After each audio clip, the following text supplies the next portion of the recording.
private devotions, like many others, I occasionally use my Salvation Army songbook to direct and inspire my thoughts and prayers.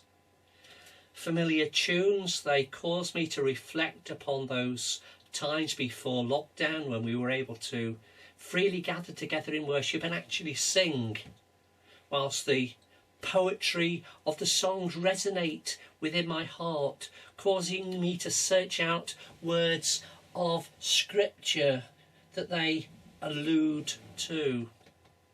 Sometimes a particular worship song and a passage from the Bible come together and relate to contemporary situations, such as the coronavirus that we and so many others around the world are caught up in.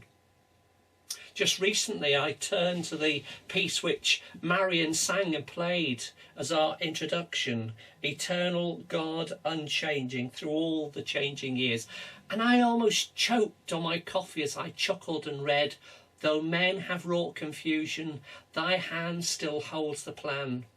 These words cause me to think of our politicians, of Boris Johnson, Dominic Cummings and many others with their ever-changing guidelines that we're trying to follow or comprehend.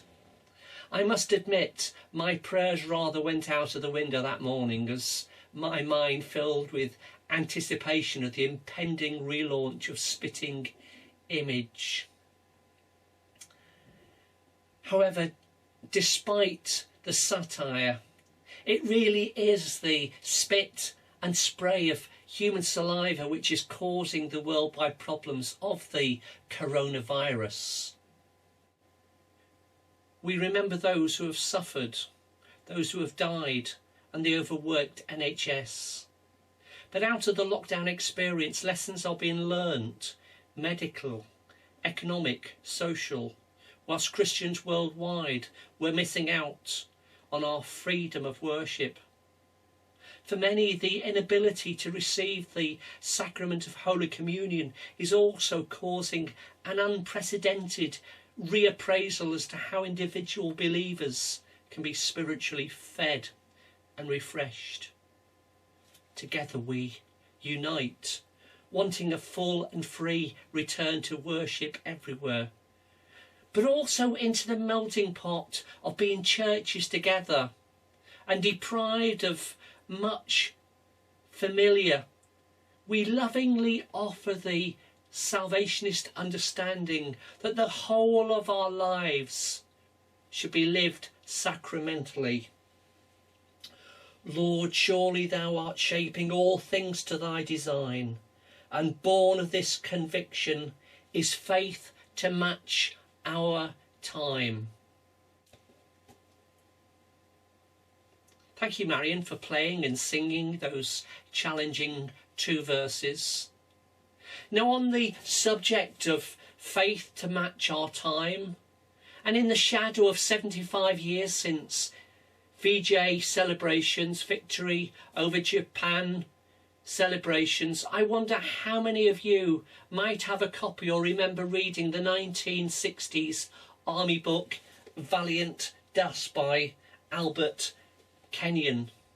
We've lost our copy, but it's about the life and experience of Commissioner Herbert Lord, both during the Korean War and prior to that, recollections of his internment by the Japanese in Singapore during World War II. Within one chapter, he contrasts the hardship and the cruelty of the camp commandant and Japanese guards with that of his bold Christian ministry as an officer, upholding the spiritual life of devout nuns and many devout Protestants in the civilian camps, where both Catholic Mass and Anglican Communion were denied upon threat of punishment, possibly death.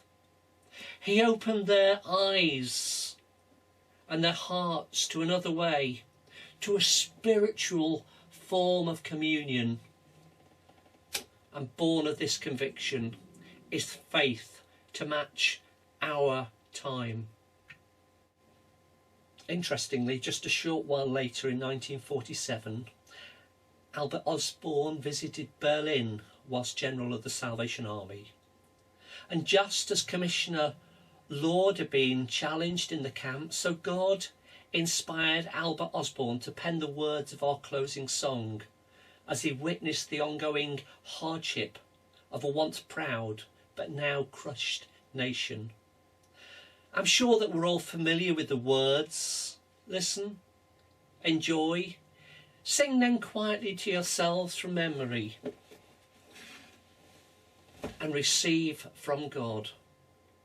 But as you read the scrolling story behind the song, bring before God your own inadequacies and seek out how best you can respond and serve him today amidst all the suffering, isolation and hardship which are all so very evident around us.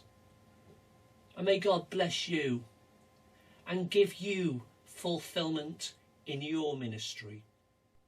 My life.